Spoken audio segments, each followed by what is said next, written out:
Good morning, everyone, and I want to see your lips move. Good morning. Good morning. Oh, I could even hear some of you. That's lovely. Good morning, everybody. Welcome. If you've been here forever, welcome. If you're here for the very first time, should you be visiting, please go to our website and introduce yourself on the contact page or introduce yourself in the chat.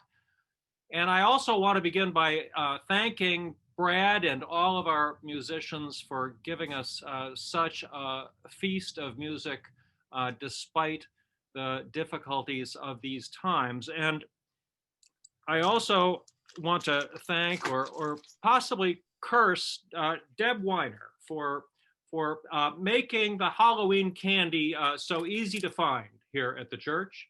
I have leftover Halloween candy, and it really is quite good. And I know many of you had shoots for your Halloween candy and other socially distant ways of delivering candy. Quite good. This is the time when we have announcements, and I have several announcements. Excuse me. Uh, First of all, we have the holiday that is known as Halatak Napja in Hungarian, the Day of the Dead. And each year we gather out in our memorial garden and we light candles, much as our Hungarian friends do in cemeteries in Transylvania. And the glow of the light in Transylvania can be seen from valley to valley. It's really quite stunning. And there's a shift in that this year. We initially were going to do Halatak Napja this evening, and it's going to be raining and pretty miserable at 7 o'clock. And so we're making a shift, and we're going to have it tomorrow at 5 o'clock p.m. Carlo Faulkner Carroll has been working up some Hungarian pieces of music, and so she is our musician, but we'll gather in a masked and socially distanced way in the Memorial Garden tomorrow at 5 p.m. It's a brief event. We'll be over and done with in a half an hour. Let's see, a couple of other announcements. You may have noticed that we're having an art auction with pieces donated by David Moore. David is Janet Welby's husband. He is an artist. And by the way, he's not a paint by number sort of artist. He's a really extraordinary artist. And that he is making these available to us is really a very generous gift. And there will be an art auction. We were going to have a live preview, but we had to cancel that. And I know our music committee is working on a virtual tour video, so stay tuned for that. There will be bidding on the art all week long, and raffle tickets are available as well. The whole thing will culminate in a grand finale event airing on Zoom next Saturday, November 7 at 7 p.m., which will feature the final round of bidding, the raffle drawing of 5 lucky winners, and entertainment from First Parish music favorites. You may go to our web page, our home page on the church website, which has a link to the main auction website where full details are available. Oh yes, this is not going to be a quiet week in Lake Wobegon. There is an election coming up, and you know I have to say that one of the great things is that the calendar does manage to turn, and October 31st eventually turns into November 1st, and this whole damned election is going to come up before us, and I'm not sure how quickly it's going to be over, but you know we're going to keep on moving. And we've got a variety of things happening this week around the election. A link to First Parish resources was sent out on the parish biz list a few days ago, and I believe it's going to be resent by Annie or by Jerry Ross or by Maureen Riccici in particular. And among the other things, there is going to be a drop-in Zoom chat on election night. And so look for that. And then the morning after the election, beginning at 10 o'clock, there will also be a Zoom gathering. And then at 3:30, the day after the election, there will be a stand out on the First Parish lawn on the Bedford Town Common. So look for the links to these various events and resources for our election readiness. And I think with that, we have had the sacrament of announcements, and it's time for us to move on to the unison affirmations. So let's see that slide. Here we go. Together, I want to see your lips move. Love is the spirit of this church, and service is its law. This is our great covenant to dwell together in peace, to seek the truth in love, and to help one another. El amor es el espíritu de esta iglesia y el servicio es su ley. Este es nuestro gran pacto, vivir juntos en paz, buscar la verdad en el amor y ayudarnos los unos a los otros. So be it. Amen. Thank you. Welcome, everyone. Before we have our opening song, a familiar tune to which I hope you will sing along, I wanted to give a little bit of context for this service. Our opening song is, in fact, We Shall Not Be Moved, with good old Pete Seeger. But the truth is, I think we shall be moved, at least a little bit. Whenever I hear that song, I think about the time I sang it over and over and over for an entire morning.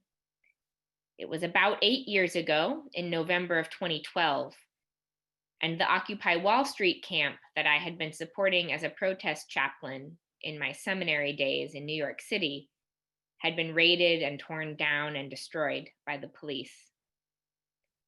I had grown to love the chaotic community full of possibility and hope that I had been spending so much time in, and all of a sudden it was gone. There was just Zuccotti Park again, concrete, empty, guarded by police. And so our little band of protest chaplains marched around and around Zuccotti Park, singing over and over, we shall not be moved. This park is for the people, we shall not be moved. But the thing is, we had been moved. Everyone had been moved. We didn't have the power to keep that camp in place. But the truth is, the hope didn't move that had become rooted in us. And I think that we have all been moved a lot. We have been buffeted about by waves and storms of COVID and family issues and election anxiety and God knows what else. The waves keep coming, the storms keep rolling. We do not know what 2020 will bring next. And we will be moved. Whatever happens this week, I don't think it will be something simple and easy. I think we will be moved. But like a tree planted by the water, maybe we can sway in the breeze. Maybe even a branch or two will break. But this service is about remembering that our roots go deep and strong, and that we can hold on, and that we can stay firm in our love, in our hope, in our community, if we tether ourselves to our deepest values and to what gives us meaning. And so we will move through the past, the present, and the future today, experiencing small ways we can tie ourselves to one another and to what we love most, so we can keep weathering these storms, being moved but not destroyed or blown off course. With that, we'll hear Pete lead us in a sing-along. You can sing along on mute.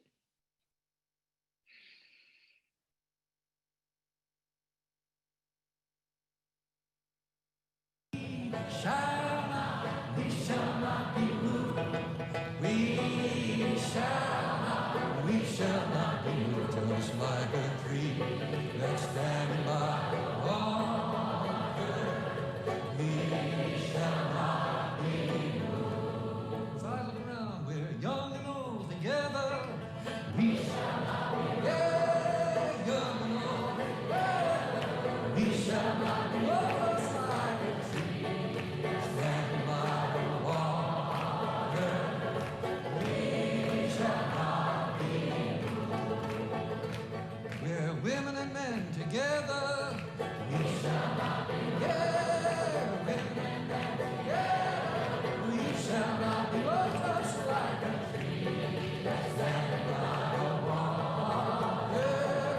We shall not be moved. Yes, for city and country together. We shall not be moved. Yeah, city and country together. We shall not be moved, just like a tree that's standing by the water. We shall not be moved. We shall not. We shall not be moved. We shall not be moved, just like a tree that's standing by the water. We shall not be moved. We are black and white together. We shall not be moved. Yeah, black and white together. We shall not be moved, just like a tree that's standing by the water. We shall not be moved. Yes, we're straight and gay together. We shall not be moved. We shall not be moved, just like a tree that's standing by the water. We shall not be moved. We shall not. We shall not. We shall not be moved. We shall not be moved, just like a tree that's standing by the water. We shall not be moved. Well, it's no nukes, it's good nukes. We shall not be moved. Yeah, good nukes. We shall not be moved, just like a tree that's standing by the water. We shall not be moved. Yes, split wood, not atoms. We shall not be moved. Well, yes, split wood, not atoms. We shall not be moved, just like a tree that's standing by the water. We shall not be moved. We shall not. We shall not. We shall not be moved. We shall not be moved, just like a tree that's standing by the water.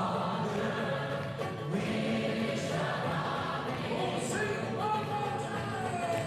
We shall not. We shall not be moved. We shall not.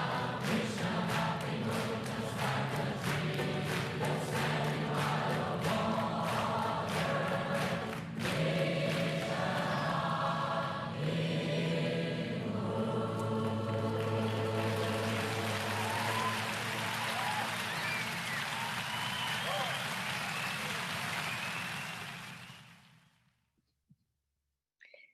Yes, that recording was at the Sanders Theater in Cambridge, Massachusetts in 1980. Some of you could have even been there, although it was 5 years before I was born. Those good lyrics still bring us hope, even though today, were I to be singing them, I would sing people of all genders, not just women and men, and people of all sexualities, not just gay and straight, and people of all races, not just black and white, And I'm sure we'd have many verses to add about the no nukes being good nukes. Still, those figures from the past inspire us. We carry them with us. And that is what this section is about. Today is November 1st, and tomorrow, November 2nd, we have All Saints and All Souls. As John mentioned, we'll be honoring Halatoknapia, the Transylvanian version. But in so many cultures, now is a time of turning toward the ancestors and connecting. And whether you have a personal practice of connecting with dead, important people in your life, or whether for you it is more of an emotional and intellectual exercise of remembering, it is an important practice, and now more than ever. So we are going to together create a cloud of ancestors. We're going to think of someone, it could be a biological ancestor, someone whose genes live on in you physically, and it can be a spiritual ancestor, someone who inspires you, who you identify with from the past, someone you carry with you, who ties you to hope and courage and love. We will have an interactive way for each of you to share an ancestor by name, using one name, and a trait or attribute from them that you carry with you. And before we move into sharing those, we'll hear an example from Brad Connor of an ancestor or two that he carries with him. Well, it's definitely two ancestors. It's my parents. My parents were a definite study in contrast. My father was always called Dad. My mom was always called Mother. His parents were Mama and Papa, and her parents were Grandma and Grandpa. Dad was tall and thin. Mother was shorter, and after I was born, quite a bit rounder. Dad was a well-to-do city kid, at least as far as cities go in West Virginia, whose ancestry discovered the town in which I grew up. Mother grew up on a fully sustainable farm. Her dad drove to the market in an old falling apart pickup truck to sell tobacco and make money for the winter. And while they had all they needed, money was always an issue. Dad was a Republican. Mother was a dyed-in-the-wool staunch Democrat. Dad was inclined to be more religious, Mother less so. Dad worked as a hardworking supervisor at DuPont and played golf to relax. Mother was a hardworking 24/7 housewife who did a million things, not least was raising 4 kids. Dad was a man of reason. Mother was definitely a woman of emotion. Both were organized and thought that you should show up to appointments 15 minutes early. Both encouraged loyalty in relationships, to be patient, to be respectful, to be grateful, and never take anything for granted. As one of many parts of his job, Dad put numbers on paper. Mother was creative and amazingly facile at crafting. Dad wanted to see the world and learn. Mother was more comfortable staying at home. Dad always referred to me as my son. Mother always called me my Brad. Dad passed away in 1981, Mother almost 30 years later in 2010.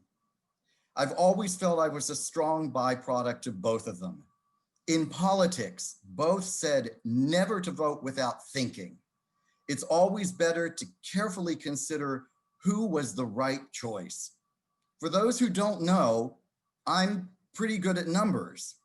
But as you already know, I'm also a musician, and coming from a non-musical family, that creativity could only have come through my mother. I also feel I'm a reasonable human being most of the time. except when I get tired. Then the reason dissipates and I become a man of emotion. Both didn't always understand me, but always encouraged me to take advantage of chances they felt they never had. Again, I'm their child. There are days I like that. There are certainly days I hate that. Neither were perfect, and neither am I. I accept they raised me to the best of their abilities. But I know one thing. They instilled values in me which I carry with me to this very day. Thanks, Mother and Dad. I love you, and I really, really miss you. Thank you, Brad, for bringing your parents into the space. So, as I said, we will have a way to bring ancestors into our space together. I'm putting a link into the chat. It was also emailed right before the service, and there is a QR code on the screen. If you have a smartphone, you can open the camera on your smartphone, hold it up to the screen, and a tiny website will appear on your smartphone. Or you can click on the link in the chat, or you can click on the link in the email, or if all of that is overwhelming, you can type into the chat and it will be copy and pasted for you. If you go to the link, it will ask you to put in your name and accept some terms. You can press agree and you can skip the name part if you want. It should bring you to a place to enter information. I'm going to now activate our poll so it will begin.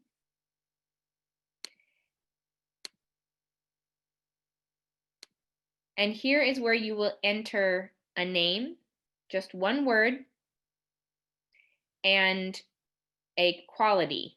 You can put more than one quality if you like. If you put a first and last name, they will be split up in the word cloud. So if you want to just put one name, that will work a little bit better. We'll hear a little bit of music, and we will add our ancestors to our word cloud together. Again, you can add them into the chat if the poll doesn't work for you. And if you have technical questions, you can feel free to also type those into the chat or type them to Delcy, who is helping with tech. And now we'll bring our ancestors virtually into space together.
Well, as I have learned, we have too many ancestors in this space And this poll has limits.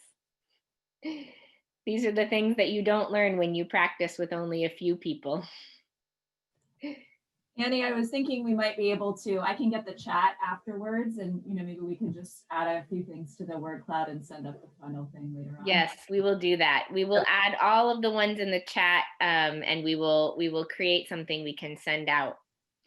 I didn't realize the limitations this platform had, but I think it is a beautiful thing to see, even just from those who were able to access the names, the attributes, and how big love is in the middle. So thank you for sharing. Thank you for sharing in chat and in the poll. And thank you for bringing these qualities into the space, these names into the space. They help us to stay tied to our values, to all of these attributes, and most of all, to love.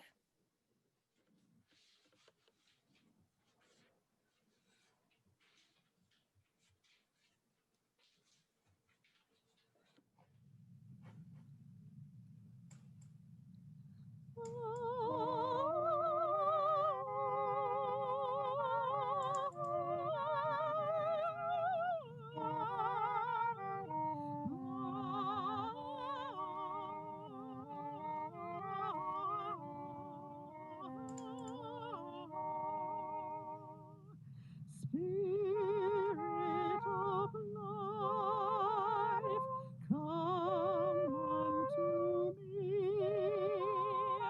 Sing in my heart all the stirrings of compassion. Blow in the wind, rise in the sea. Move in the hand, giving life the shape of justice. Roots that make laws, wings set me free. Spirit of life, come to me, come to me.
Thank you so much to everyone who made that beautiful performance possible. It's such a gift to be able to take in dancing and live music even though we cannot be together in person. So Deb and I are going to take just a couple minutes to chat about what helps us tether ourselves to the present.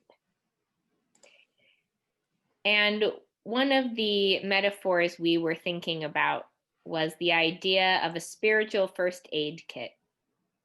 What are those practices and tools you have with you that you can use in a moment when you need them, when anxiety is overtaking you, when you've gotten some news that you can't process, when someone in your community is in crisis? And so we're just going to share a few of the tools and practices we have in our own little emergency spiritual first aid kits before we move into our offering. So one that I've often shared and that I love is singing. Singing is probably my most go-to spiritual practice for in the moment needs, and it does bring me into the present.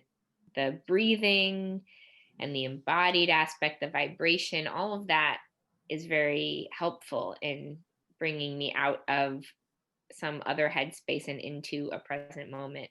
And I like to use it for groups too. Of course, right now is not a time we can do that safely, but whenever we can sing together in groups, I think that is a wonderful practice. But even alone on mute on Zoom or in your car or in your shower, those can be good options. What about you, Deb? What's your go-to?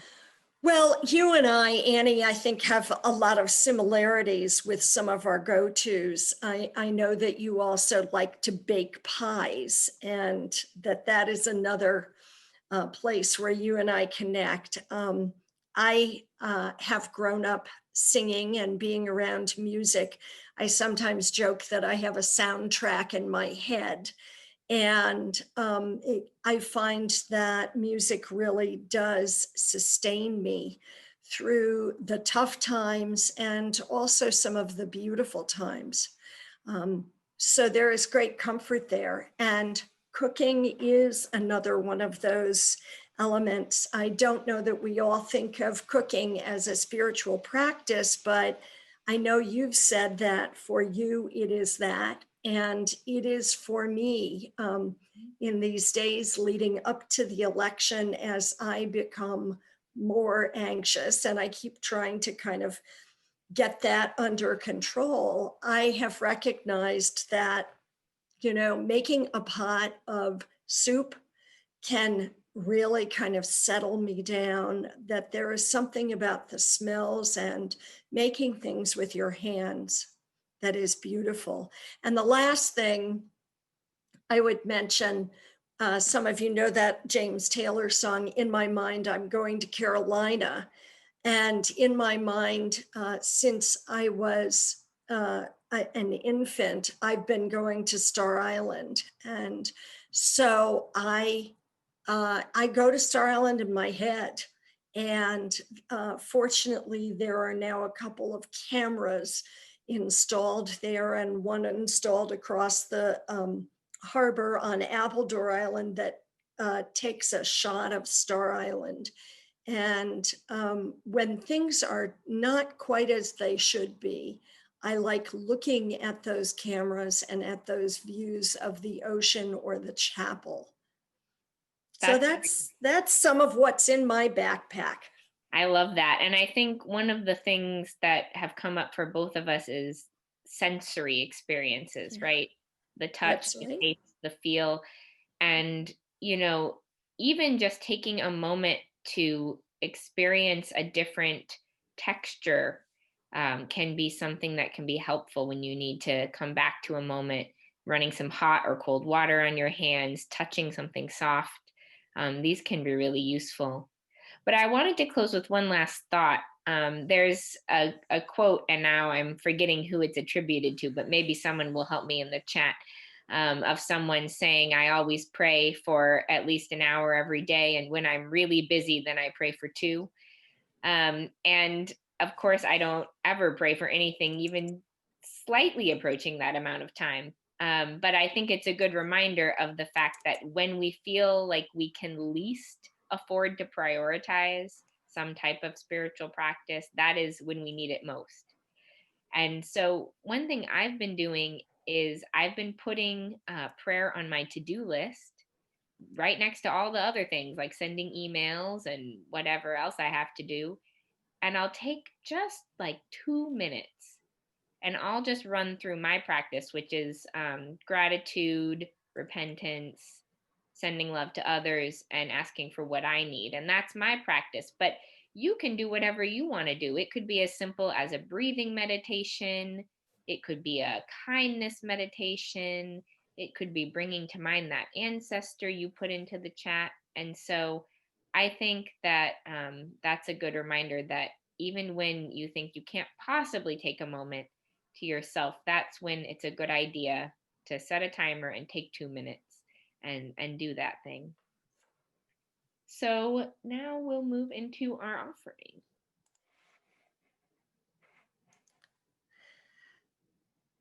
So friends, as you know, First Parish in Bedford is here to serve all of us in the community and beyond the community.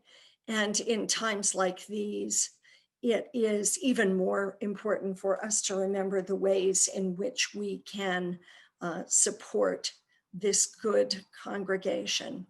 And so on your screen, you'll note that there are multiple ways for us to do this. And we hope that you will remember this congregation and its good works as we go forward. And as we give our offering, we enjoy the music of the General Assembly 2020 virtual choir singing Tomorrow.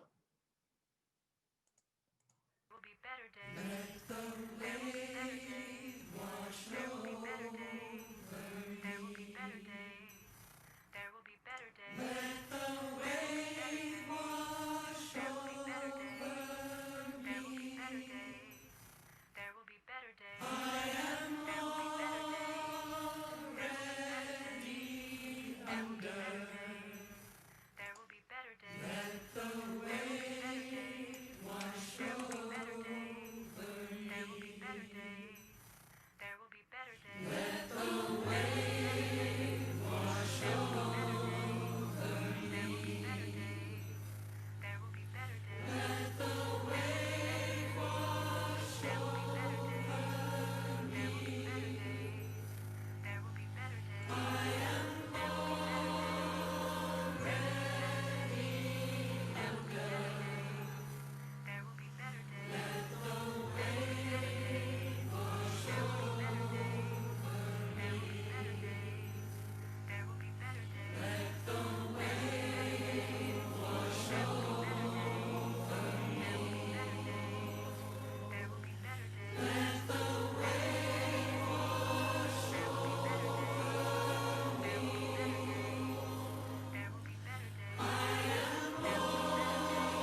better days.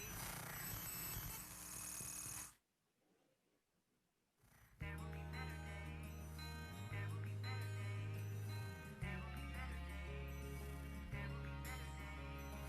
There will be better days. There will be better days. There will be better days.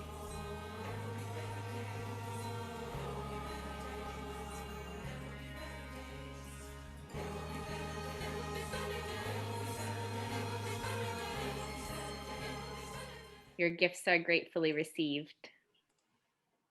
And now a reading from John Gibbons. And indeed, this is a reading which Annie has chosen from the writings of Mariam Kaba, who is a Chicago-based activist and organizer. She wrote these words a couple of years ago.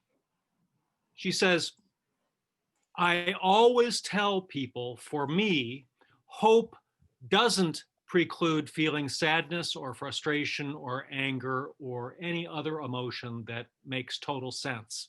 Hope isn't an emotion, you know? Hope is not optimism.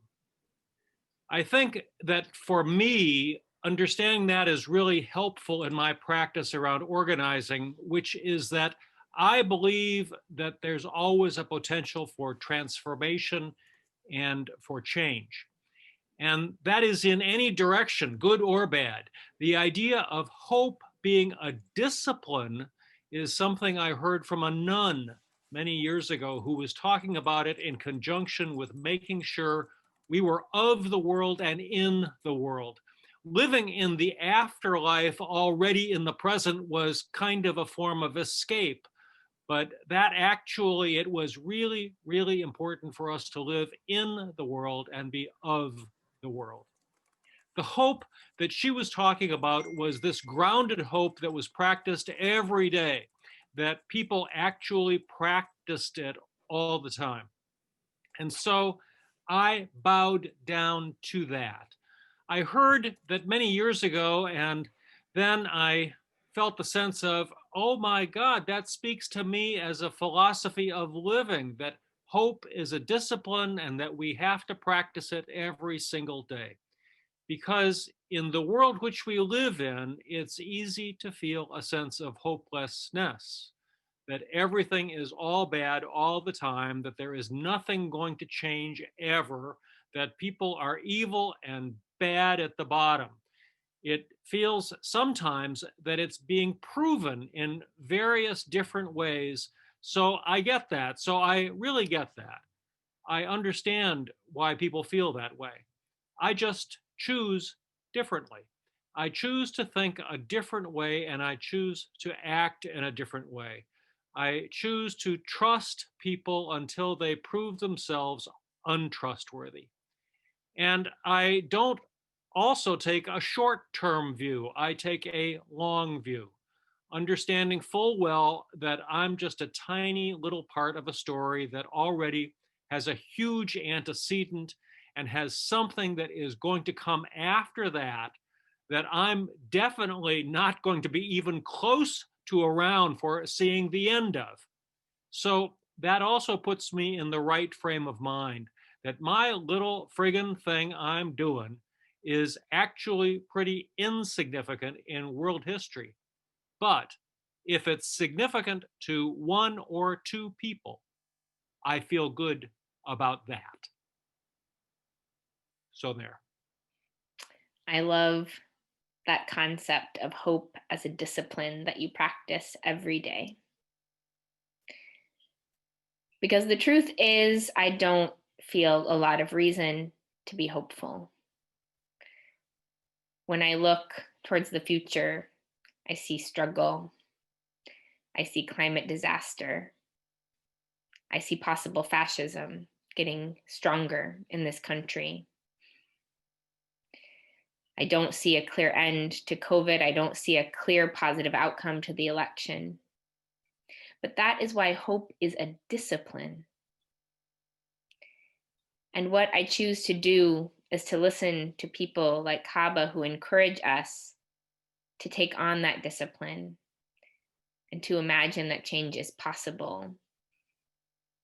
And for me, that means that every day I I remind myself of my vision for the world, not what I think will probably happen, what might happen, what somebody wrote was going to happen on social media, or even what some really smart person who understands statistics predicted would happen. I cast my vision. What do I want to be in this world? And I try to move toward it. And I think that the primary way to practice hope as a discipline is to make sure that we are moving toward our deepest values and our vision, and not away from something we fear. And the thing is, the same exact action can be done either way. You could join a phone bank this afternoon out of fear and franticness, or you could join a phone bank this afternoon because you know that little tiny action could make a positive change. And every choice we make, I think, can be made a little bit out of what we're fleeing, moving away from, avoiding. And every choice we make, I think, can be made a little bit out of what we love and want to see and want to be. And so I encourage us to tether ourselves to the future by moving toward it. And even as the waves wash over us, even as we are already under so many hard things, we are tied to all those people who have brought us to this point. We are tied to our bodies and our values. We are tied to our vision, and we will not be swept away. May it be so.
Thank you. And yes, really echoing all the gratitude to all the musicians, to everyone who contributed to this service, and to the tech assistants. Really, it really, really takes a village to make these happen. So thank you, thank you, thank you.